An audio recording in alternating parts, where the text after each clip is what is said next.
আল্লাহ, আমার আব্বাকে এইভাবে কেডা মারলো গো? আমি এখন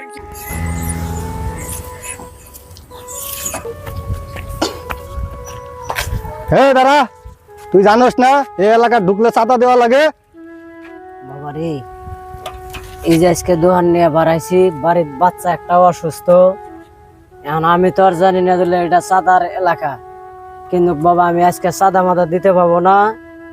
আমার এই মাল আজকে ব্যবসাও হয় নাই, এই ব্যবসাটা করে নিয়ে যাবো, মাল বিক্রি করবো, বাচ্চার নাকি ওষুধ নিয়ে যাবো। এই অত কথা করার সময় টাইম নাই। এলাকায় ঢুকছস, চাঁদা দিতে হবে। তাই চাঁদা ভাই কর। আমি বাবা দিতে পারবো না বাবা, তার কারণ বাবা আমি বাবা খুব বাবা গরিব মানুষ বাবা। বেশি কথা বিয়ে হবে না। বুড়ারে নামা, গাড়ি থেকে নামা। কিন্তু বেশি কথা বলে দে চাঁদা ভাই কর। না বাবা, না বাবা, না বাবা, ভুলেছি বাবা, আজকের বারে বাবা এই, না, তো হবে না। হবে না।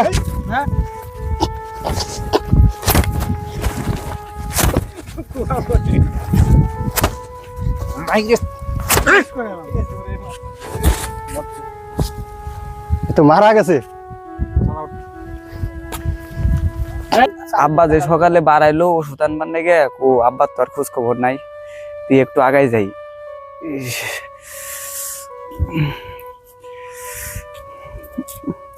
কিরে আব্বা নো ভ্যান দেয়া যায়, আব্বা কো? ওই জায়গায় তো লোক কেন? আল্লাহ, আমার আব্বাকে এইভাবে কেডা মারলো গো? আমি এখন কি নিয়ে থাকবো গো? ও আল্লাহ, ও আল্লাহ গো। চাচা আমার বাবারে কে মারছে? তোমার বাবারে যারা মারছে সবাই দেখছে, কিন্তু কেউ বলতে পারবে না, কারণ ওরা প্রভাবশালী লোক। লাশ এখানে বেশি দেরি না করে লাশ নিয়ে যায় দাফন করো।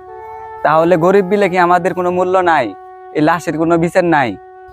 আজকে আমার বাবারে মারছে, আরেকদিন আপনার বাবারও তো মারতে পারে। কথাটা তো ঠিকই বাবা, এইভাবে তো আমরা চিন্তা করে দেখি নাই। আসলেই তো আজকে তোমার বাবারে মারছে, কালকে আমার বাবারে মারবে। সন্তানের তো কোনো ঠিক নাই। আসলে সন্ত্রাসীদের বিরুদ্ধে প্রতিবাদ গড়ে তোলা এখনই মোক্ষম সময়। সন্ত্রাসী কোনো দলের না, সন্ত্রাসী কোনো দেশের না, সন্ত্রাসী কোনো সমাজের না, সন্ত্রাসী কোনো জাত নাই, সন্ত্রাসীর কোনো ধর্ম নাই। সন্ত্রাসী সন্ত্রাসী হয়।